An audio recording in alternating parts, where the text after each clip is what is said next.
Kita akan menuju kedalaman kegelapan dan mengungkap misteri yang tersembunyi di balik tirai dunia nyata bersama Kereta Malam.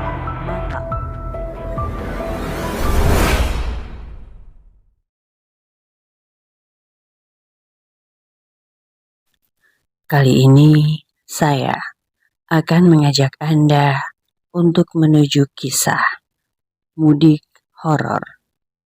Kisah ini bersumber dari Arvizon.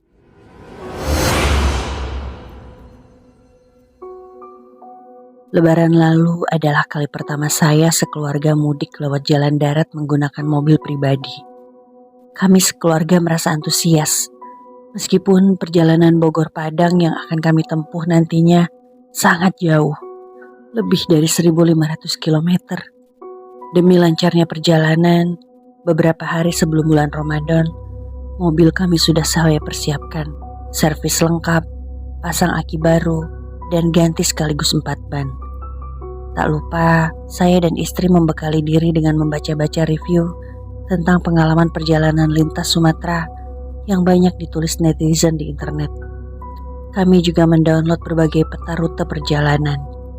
Karena baru pertama kali kami berencana akan melakukan perjalanan santai saja, tidak buru-buru, menikmati tahap demi tahap perjalanan, melihat-lihat tiap kota yang disinggahi. Kami juga berniat hanya akan melakukan perjalanan siang hari saja, kalaupun sampai malam, maksimal hingga jam 8 atau jam 9 saja. Kami memutuskan akan menempuh jalur lintas tengah Sumatera dengan membagi perjalanan menjadi 4 etape. Etape pertama, perjalanan singkat saja, dari Bogor menuju Merak Cilegon, dan menginap 1 malam di sekitar Pelabuhan Merak.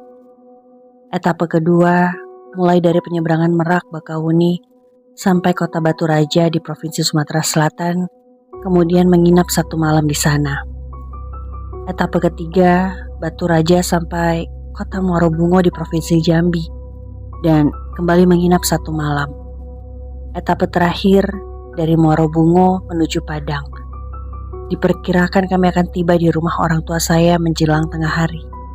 Demikian rencana yang kami susun. 5 hari sebelum Lebaran, selepas maghrib, kami berangkat dari rumah. Bogor Merak kami tempuh selama 3,5 jam dengan kondisi lalu lintas tol sepanjang perjalanan relatif lancar. Sampai di Merak, kami menginap di sebuah hotel tidak jauh dari pelabuhan. Keesokan harinya selesai sholat subuh, perjalanan kami lanjutkan. Sekitar pukul 6 pagi, kami sudah antri di Terminal 5 Pelabuhan Merak, menunggu giliran naik kapal feri untuk menyeberang Bakahuni. Setelah antri 2 jam lebih, kami akhirnya naik kapal. Perjalanan berjalan lancar. Sekitar pukul 10.30, kapal bersandar di dermaga Pelabuhan Bakahuni. Antrian keluar dari lambung kapal ternyata lumayan cepat. Selang 10 menit, kami sudah berada di daratan Sumatera, siap memacu mobil kami menyusuri jalan panjang lintas Sumatera. Beberapa ratus meter setelah keluar area Pelabuhan Bakahuni, langsung terlihat pelang petunjuk jalan yang sangat mencolok. Pada pelang itu tertera petunjuk arah, lurus menuju lintas timur, belok kiri menuju lintas tengah via jalan tol. Ini rupanya jalan tol lintas Sumatera yang beberapa waktu sebelumnya diresmikan Presiden.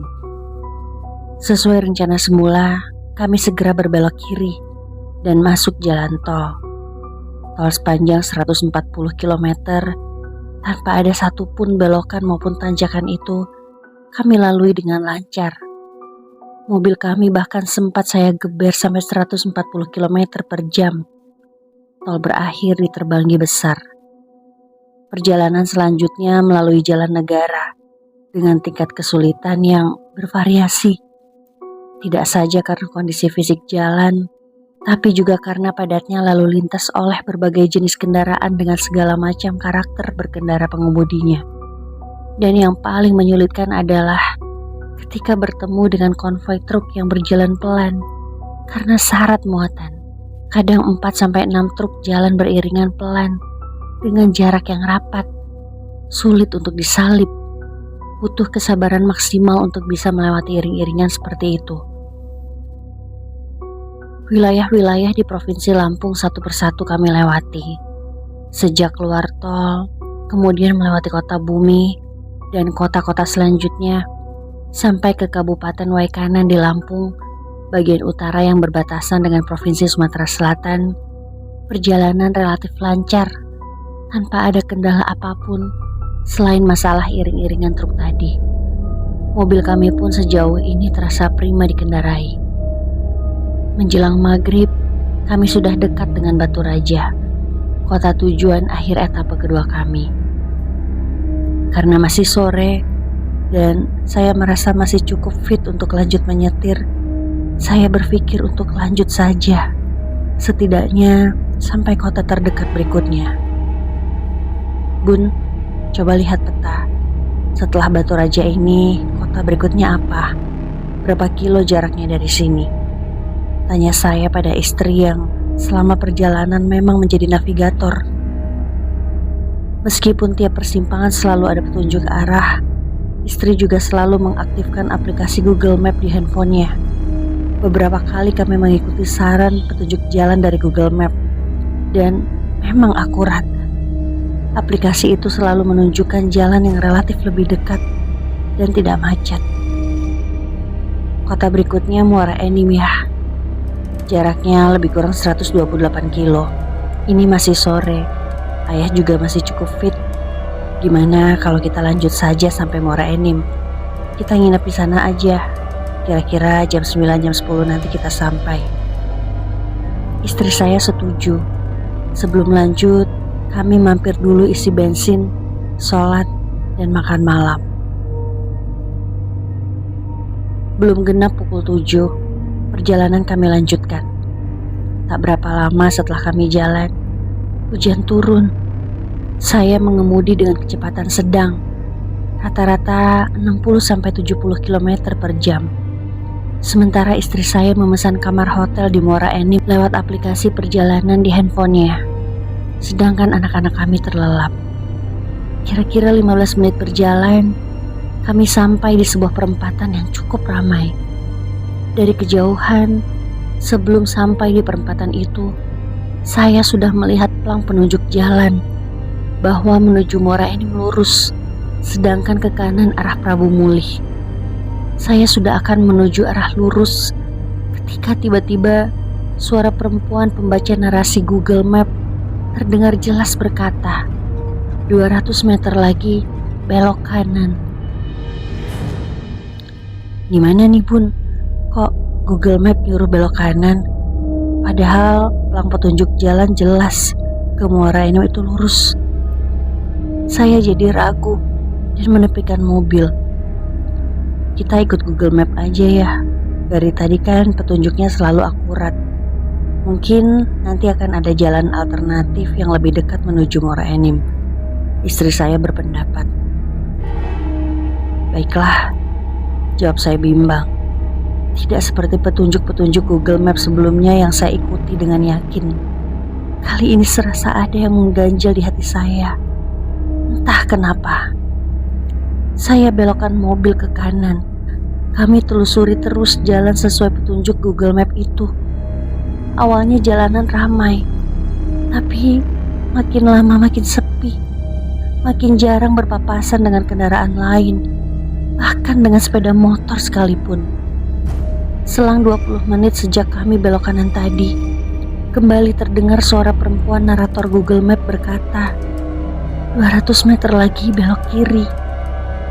Sampai di persimpangan yang dimaksud Google Map, saya kembali menepikan mobil dan tertegun. Saya lihat jalanan yang disarankan itu lebih kecil dan gelap. Namun tidak ada pilihan. Sudah terlanjur mengikuti petunjuk Google Map. Sebab kalau tidak mau mengikuti dan balik lagi ke arah semula, sudah terlalu jauh. Sudah sekitar 25 km.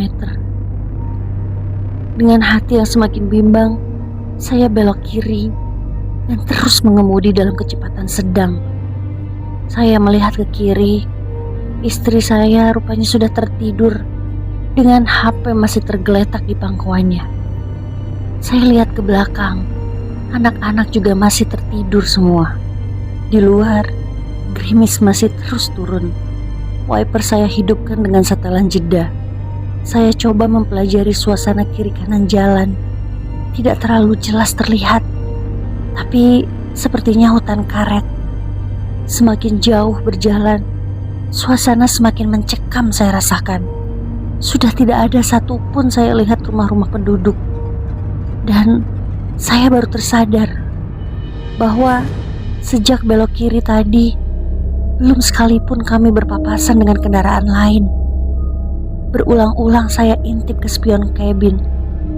Juga tidak pernah terlihat sama sekali ada pendar cahaya pertanda ada kendaraan lain di belakang kami.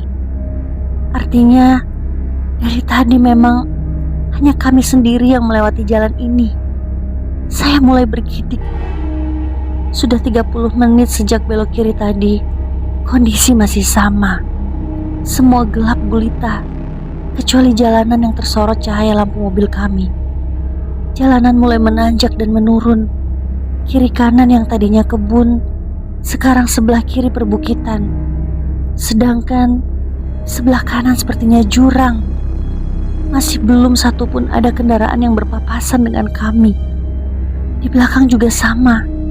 Masih saja tidak ada kendaraan lain yang terlihat menyusul kami.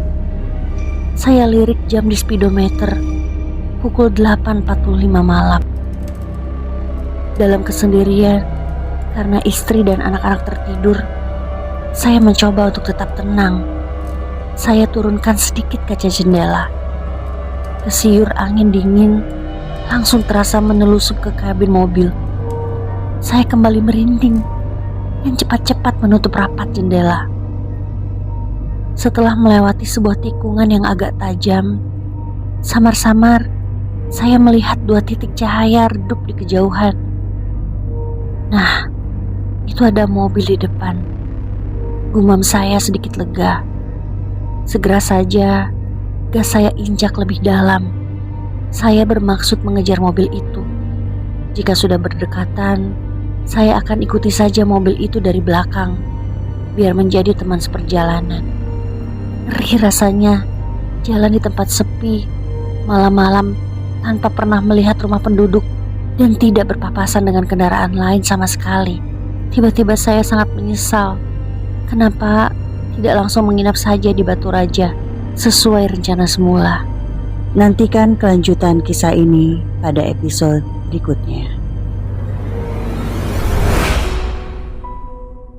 Ikuti terus perjalanan kereta malam, karena mungkin saja akan membawamu pada kisah yang sama.